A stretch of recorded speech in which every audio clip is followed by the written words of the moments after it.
Bonjour et bienvenue sur Algomus. Nous sommes toujours sur la page d'accueil du site algomus.fr et nous voyons comment est-ce que nous pouvons améliorer cette page. Après avoir mis tous les éléments de structure dans la partie HTML et tous les différents éléments graphiques dans la partie CSS, il nous reste un dernier point à aborder. En effet, nous sommes dans les dernières années sur des années où la majorité des gens maintenant consultent un site internet directement sur leur smartphone. Et donc ça va être une contrainte supplémentaire pour les gens qui développent les sites internet. Les sites vont devoir s'adapter sur les écrans de smartphone, donc avec une largeur beaucoup plus réduite, écran de tablette, et naturellement ils doivent toujours être visibles correctement sur un écran d'ordinateur. Donc ça c'est ce qu'on appelle la partie responsive du développement. Il faut donc qu'un même site internet puisse être vu sur plusieurs appareils avec des largeurs d'écran très différentes. On va essayer de comprendre un petit peu quels sont les enjeux et quelles sont les modifications que l'on va devoir faire sur notre site. On va commencer par un petit état des lieux et on va voir ensuite comment, par des petites techniques très simples, voir comment finalement on pourrait améliorer les choses. Alors pour un petit premier état des lieux, je vous propose de reprendre le site où on l'avait laissé. Donc tous les éléments sont là, tous les éléments graphiques sont là, quand on passe sur les boutons ils changent de couleur. Tous ces éléments-là, on avait déjà vu dans les vidéos précédentes comment les mettre en place. Maintenant, il y a un problème, c'est que si vous voyez quand je redimensionne ma fenêtre, eh bien j'arrive à des moments où le bouton projet disparaît complètement. J'ai quelque chose qui n'est pas forcément très joli non plus au niveau de l'image, et on voit que là, j'ai mon texte qui déborde. Bref, c'est pas vraiment très joli. Alors je ne suis pas obligé de forcément jouer avec la taille comme ça, je pourrais aussi faire inspecter. Donc on a les outils d'inspection qui sont mis en place par les navigateurs. Donc on les avait déjà utilisés pour voir un petit peu la page HTML et tout ça. Mais vous avez aussi la possibilité, là-haut, d'avoir une dimension responsive. Responsive, c'est-à-dire que vous pouvez dire, par exemple, je voudrais voir comment ça s'affiche sur un iPad mini, par exemple. Alors iPad mini, on voit en fait que là, on sort du cadre avec nos menus. C'est pas forcément génial, et si on arrive sur des largeurs qui sont encore plus petites, genre par exemple on pourrait avoir une largeur de 360, là on voit qu'on est carrément pas bon. Bon, parce que du coup en fait notre site n'est pas du tout responsive pour l'instant, et donc en fait on va s'apercevoir qu'il s'affiche vraiment très mal sur des petites résolutions, sur des choses où on est vraiment limité en termes de largeur. Bon, alors qu'est-ce qu'on peut faire ? Alors on va voir déjà quels sont les éléments qui vont finalement poser problème.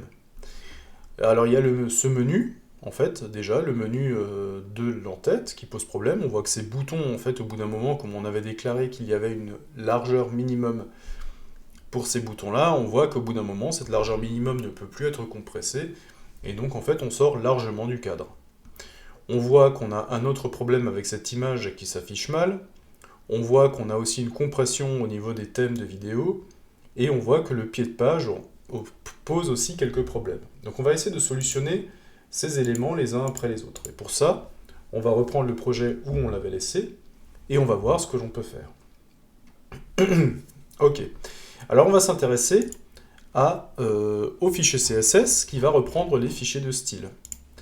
Et on va essayer de chercher des délimitations dans le style. Alors c'est-à-dire que l'on va déjà essayer de s'intéresser à la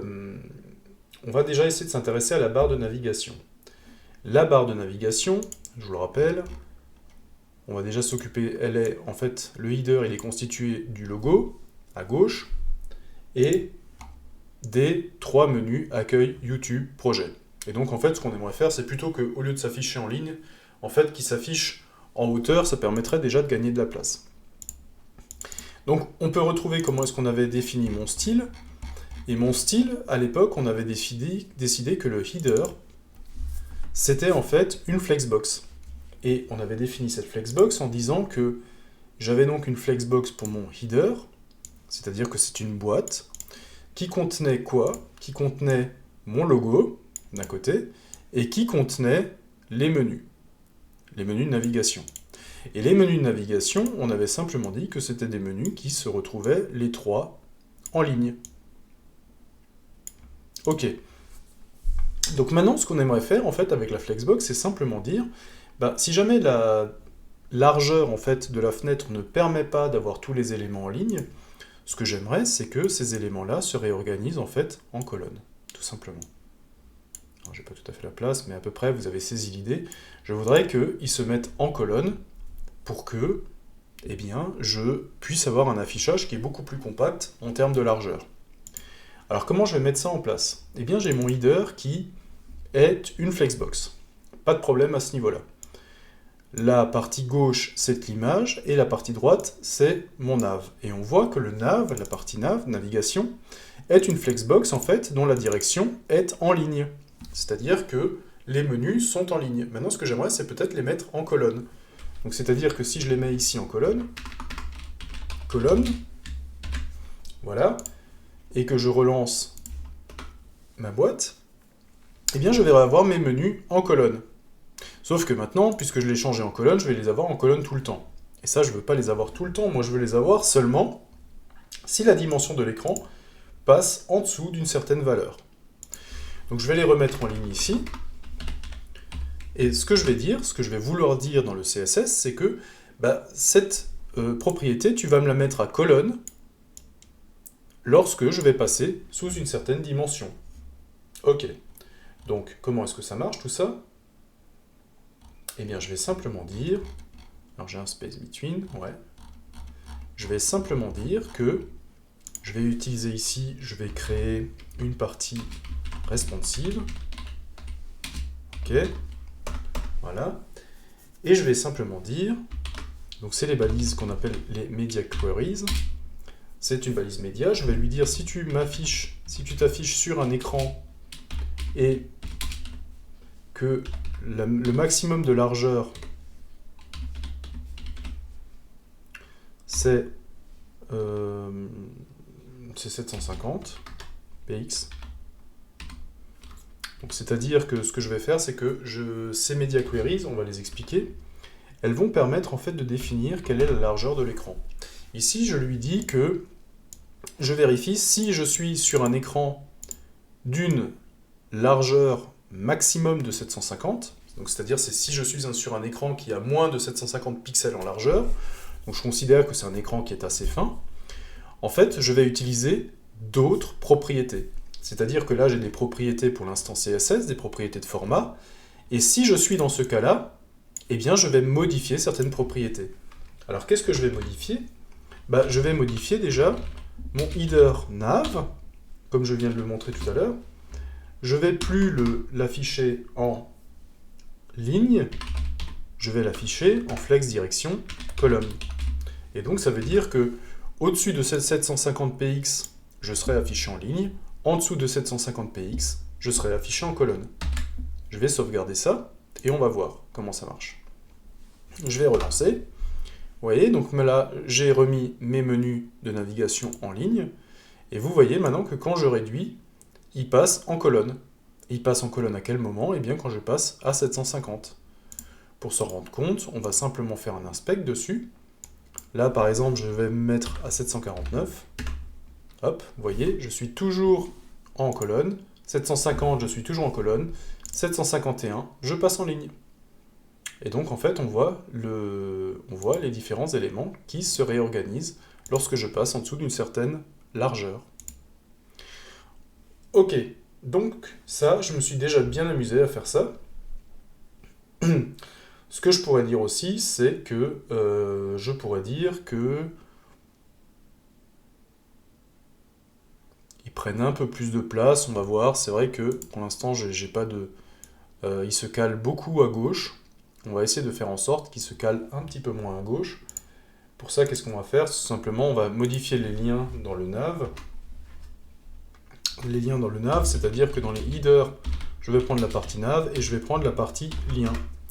Et cette partie lien, qu'est-ce que je vais faire? Je vais simplement dire que maintenant, elle peut occuper une largeur beaucoup plus grande, hein, puisque chaque titre maintenant en fait est seul sur sa ligne. Je vous rappelle qu'avant, dans la barre de navigation, eh bien tout simplement on avait dit que chacun des liens prenait 30%, comme ça on avait 30, 30 et 30, ça faisait 90%, et les 10% restants c'était les espaces entre les boutons. Mais là maintenant chaque bouton est seul sur sa ligne, donc on va simplement dire que maintenant ils peuvent avoir une largeur de 80%. Donc ça va permettre de prendre déjà beaucoup plus de la taille restante. Voilà, on va aussi mettre une petite marge de 10px pour que les différents boutons ne soient pas collés. Et normalement, on devrait déjà avoir quelque chose de pas mal. Voilà.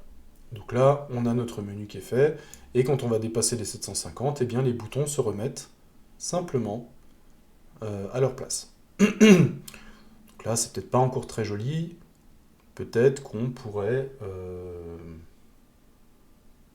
Ouais, on pourrait le faire un petit peu plus tôt. Enfin bref, vous avez saisi l'idée, mais après, il faut regarder un petit peu quand est-ce que ça colle. Hein. Ok. Donc, la nav, c'est bon. On a changé l'orientation de la barre de navigation. Ça, c'est bon. Alors, qu'est-ce que l'on peut faire encore à ce niveau-là? Ouais, il y a encore des petits réglages à faire, mais ça, il faudra vraiment regarder quand est-ce que les choses se décrochent. Là, on fait vraiment une vidéo pour expliquer quel est le principe du responsive. Hein. Alors, sur la partie de la promesse, en fait, on s'aperçoit que l'image devient ridicule. Hein. Donc, ce qu'on pourrait peut-être faire, c'est que au bout d'un certain dimensionnement, on va garder le même, on pourrait simplement supprimer l'affichage de l'image, parce qu'effectivement, comme ça permettrait de gagner de la place aux gens qui sont sur smartphone. Donc c'est ce qu'on va faire, on va simplement dire que quand je réduis l'image, en fait, quand je réduis la taille, la largeur de la page, je vais simplement aussi supprimer l'affichage de l'image dans la promesse. Alors comment je vais faire ça? Encore une fois, je vais chercher où elle est, l'image. Donc je vais dans ma section promesse. Ma section promesse a une image et une div qui contient le texte. Et je vais simplement dire que cet élément, en fait, je ne veux pas l'afficher. Alors c'est-à-dire que je vais de nouveau aller dans mon Media Query, je vais le faire seulement quand je suis en dessous de 750 pixels. Et je vais dire, en fait, tout simplement que je vais reprendre ma promesse. J'ai appelé ça promesse? Ouais. Je vais prendre mon élément de promesse, promesse IMG, voilà. Je vais prendre ma promesse, et je vais simplement dire que en dessous d'une certaine taille, en fait, je veux que la largeur de mon image soit de 0%. C'est-à-dire que je n'alloue plus de largeur pour mon image. Et ça veut dire aussi, naturellement, que l'autre partie de ma flexbox, c'est-à-dire ma promesse texte, qui est ici, ma promesse texte, elle va prendre 100% de la largeur. C'est-à-dire que avant j'avais deux blocs, par exemple deux blocs rouges, et maintenant je dis simplement que le premier bloc, je ne veux plus le rendre visible, donc je le mets à 0%, et le deuxième, je le mets à 100%, donc il va prendre l'entièreté de la largeur. Donc c'est-à-dire que ma promesse image devient à 0, alors que ma promesse texte, c'est une ID, ma promesse texte va prendre maintenant 100% de la largeur.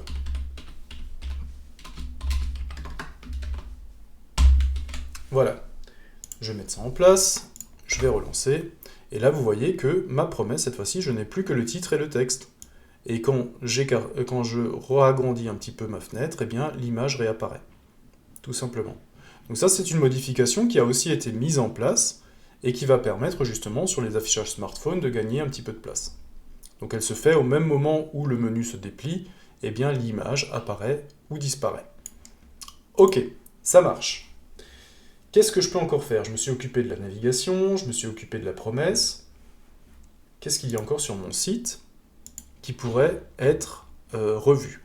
Eh bien en fait, je m'aperçois aussi que au bout d'un moment, en fait, quand je fais les vidéos par thème, en fait, eh bien, j'arrive sur un écran qui est trop petit par rapport à la navigation. Alors la première chose que je pourrais faire, je pourrais déjà me dire, eh bien le main, en fait, j'ai mis une marge à gauche et à droite. Cette marge, je pourrais peut-être la réduire, en fait. Tout simplement, j'avais dit depuis le début, alors si on va chercher le main ici, j'avais simplement dit que sa largeur, elle était de 80%. Bon, ça, on va peut-être pouvoir dire que quand je suis sur smartphone, j'ai peut-être moins de place en largeur.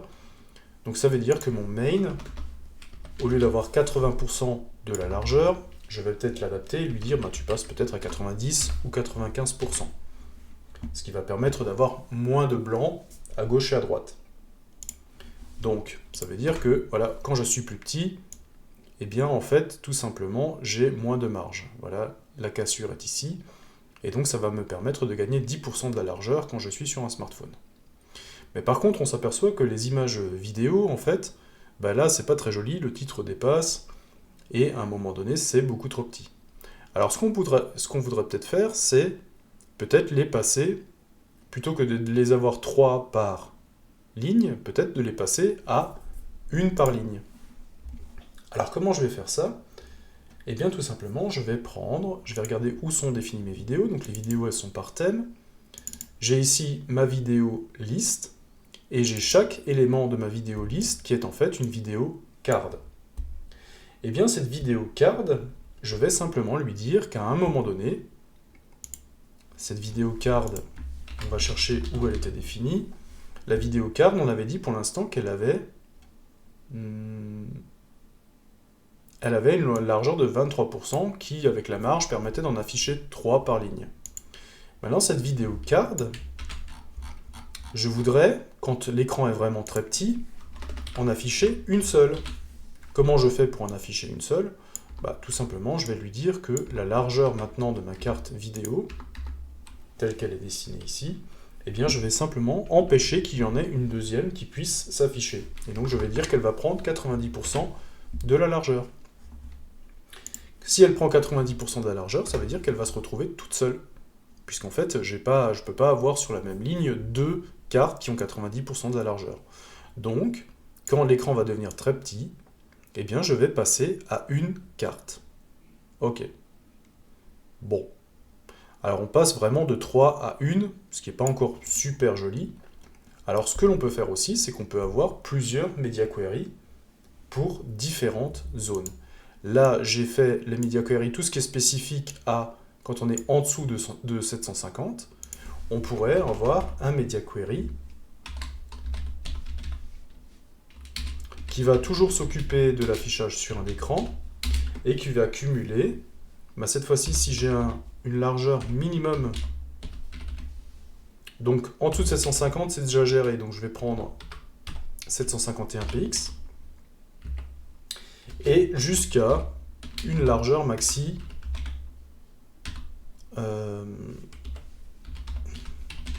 de 1000 px. Voilà. Alors qu'est-ce que ça veut dire tout simplement? Ça veut dire que si je suis en dessous de 750 px de large, je vais utiliser ce bloc-là. Si je suis entre 751 et 1000, je vais utiliser ce bloc-là. Et dans ce bloc-là, je vais simplement dire que les cartes vidéo, je voudrais qu'elles soient à 2 par ligne et pas à 3. Et donc je vais simplement agrandir, je vais dire par exemple, je vais les mettre à 40%. 2 vidéocartes de 40%, ça va faire 80%, ça empêche d'avoir une troisième qui s'affiche, et les 20% seront répartis. Et donc entre 751 pixels de large et 1000 pixels de large, j'aurai 2 cartes côte à côte. En dessous de 750, j'en aurai qu'une. Et au-dessus de 1000, eh bien au-dessus de 1000, c'est simplement, j'en aurai 3, c'est le reste qui va s'appliquer. Donc, voilà, vous voyez que, donc là je descends en dessous de 750, j'en ai une. Au-dessus de 750, j'en ai 2. Et quand j'arrive au-dessus de 1000, eh bien j'arrive de nouveau sur 3. Et donc on a maintenant graduellement les fiches vidéo qui se déplacent. Simplement en modifiant des propriétés de la Flexbox. Donc je me suis occupé des cartes, je me suis occupé de la barre de navigation, je me suis occupé de la barre de promesses. Il me reste encore une dernière barre dont j'aimerais m'occuper, c'est le footer, qui lui pour l'instant est encore très compact. Alors là aussi on va essayer de comprendre comment marche le footer. Mon footer en fait c'est tout simplement, il est ici, il contient 3 éléments. Il contient une liste pour le plan du site, il contient une liste pour les réseaux sociaux, et il contient une dernière liste qui contient le logo, les mentions légales et l'adresse mail. Ok. Bon. Alors là, on va voir que mon footer, en fait, de base, je l'ai déjà... normalement, c'est déjà une Flexbox. C'est une Flexbox qui est de type RAW. Alors, type RAW, ça veut simplement dire que on est sur la première partie rouge qui contient le sitemap, on est sur la deuxième partie qui contient les réseaux sociaux, et on est sur une troisième partie qui contient logo et mention légale. Alors nous, ce que l'on aimerait faire, c'est que cette organisation en ligne, on aimerait peut-être de nouveau la mettre en colonne, ce qui permettrait de nouveau de gagner de la place en largeur, Et vous avez vu qu'avec les Flexbox, c'est très facile. Donc ça veut dire que quand on est en dessous des 750 pixels de large, on aimerait simplement réorganiser le footer pour que l'affichage ne se fasse plus en ligne, donc le flex direction, mais que l'affichage se fasse en colonne. Donc on a simplement une réorientation de la Flexbox. On va mettre ça en place. Ok, et qu'est-ce qui se passe? Alors j'ai bien effectivement tous les éléments qui se sont placés en colonne, mais vous voyez qu'ils ne prennent pas l'intégralité de la dimension du footer. Pourquoi? Tout simplement parce que dans footer element, c'est-à-dire footer element, c'est simplement la classe qui définit chacune des 3 divs qui contient les 3 éléments dans le footer, c'est-à-dire que vous avez chaque élément rouge est un footer element. Footer element, on lui a dit que footer element ne doit pas dépasser 25% de la largeur. Et donc, en fait, on comprend bien qu'il va continuer à utiliser 25% de la largeur. Et nous, ce que l'on veut, tout simplement, c'est qu'il n'utilise pas 25% de la largeur, mais maintenant, comme il est tout seul sur sa colonne, chaque élément peut utiliser 80% de sa largeur. Avant, j'avais besoin que quand ils étaient en ligne, chacun prenne son emplacement, donc j'avais dit 25 à chacun. Maintenant qu'ils sont les uns sur les autres, en fait, la largeur, ils peuvent prendre toute la dimension. Alors je mets 80% pour pas que les éléments soient vraiment collés au cadre, mais en fait, on va s'apercevoir maintenant qu'ils prennent déjà un petit peu plus de place. Et alors, ils sont pas encore centrés, ça c'est un truc parce qu'effectivement, de base, ils sont collés à l'élément de gauche. Je vais simplement dire en fait que le navigateur a le droit de répartir les marges comme il l'entend. Et donc cette fois-ci, vous voyez que mon footer est centré. Et donc si maintenant, c'est un peu dommage qu'on ne voit pas, si donc j'étire, tout simplement, vous voyez que le footer s'adapte à la taille, que si je l'étire, pouf, voilà, il est étiré, et donc il va continuer à s'étendre. Et donc on a réglé tous les problèmes de navigation que l'on avait sur le menu. Là on a fait disparaître une image. Là on a bien les vidéos qui arrivent par 2, par 3 et qui pourraient même être par 4 sur les grands écrans, il n'y a aucun souci. Et on a bien le footer qui s'adapte aussi. Tac, on est arrivé sur la résolution minimum. Et donc il va s'adapter aux différentes résolutions des écrans que l'on pourrait avoir. Et donc maintenant, simplement, si vous avez des règles à modifier si jamais vous n'avez plus à cette distance, en fait, vous pouvez simplement utiliser ce que les media queries ici. On peut encore retrouver une doc qui est assez complète. Vous pouvez faire un affichage différent suivant le type d'écran sur lequel vous êtes. Vous pouvez avoir des largeurs minimum, des largeurs de fenêtres et ce genre de choses. N'hésitez pas à passer par la documentation des media queries, ça peut être très intéressant. Et donc, ça nous permet simplement de dire, je vais simplement modifier quelques propriétés qui seront différentes parce que la largeur a changé. Et donc tout simplement, si la propriété a déjà été définie plus haut, elle sera simplement redéfinie par cette nouvelle propriété parce que on est dans le cas, ça on peut voir ça comme un if, comme une structure conditionnelle, si on est dans ce cas-là, alors on applique ces nouvelles valeurs de propriété. Et donc vous voyez que le fait que j'ai construit finalement l'application avec des Flexbox depuis le début m'a finalement fait changer très peu de choses. J'ai simplement réorganisé ces Flexbox pour ne plus écrire en ligne, mais par exemple écrire en colonne, redimensionner certains éléments, redéfinir certaines marges, mais vous voyez qu'au final, j'ai eu très peu de choses à faire pour rendre mon site responsive.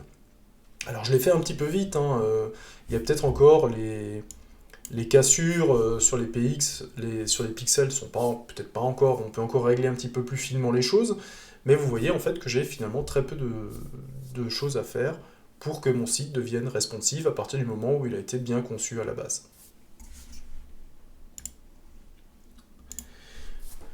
Donc cette page d'accueil est quasi terminée.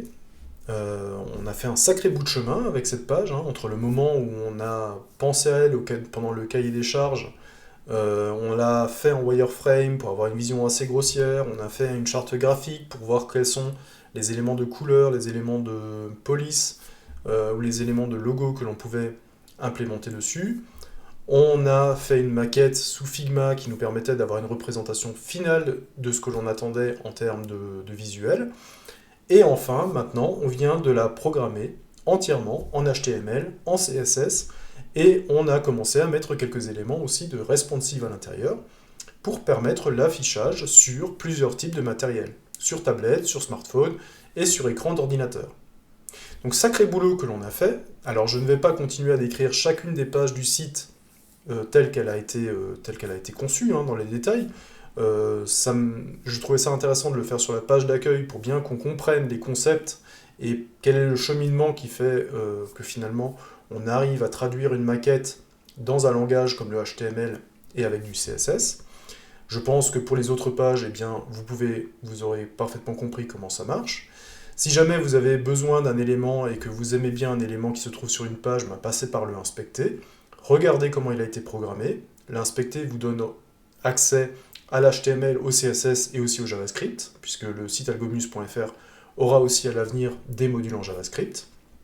Et donc, ça permettra assez vite de comprendre comment fonctionnent les éléments, comment ils ont été mis en place, et pourquoi ils sont en place à ce moment-là. Donc c'est un site qui va aussi évoluer grandement, c'est un site que je voudrais vraiment utiliser un petit peu comme un laboratoire pour faire des tests avec, pour programmer des choses, pour avoir peut-être des sections qui vont me permettre de tester certains modules. Maintenant ce site est en place, on a une bonne base, il va déjà servir de référentiel pour les vidéos, et dans les prochains temps il va me servir justement aussi d'expérience en développement web pour programmer quelques petits modules, pour expliquer comment fonctionne l'HTML, le CSS, le JavaScript, et qu'on aille un petit peu plus loin dans ces modules-là. Donc, vous pouvez aller consulter le site algomus.fr, je vous attends, il est ouvert, les visites sont ouvertes, et j'espère que vous retrouverez énormément d'informations à l'avenir sur ce site, si vous êtes attiré par les sujets comme la programmation, les maths ou la base de données. À bientôt!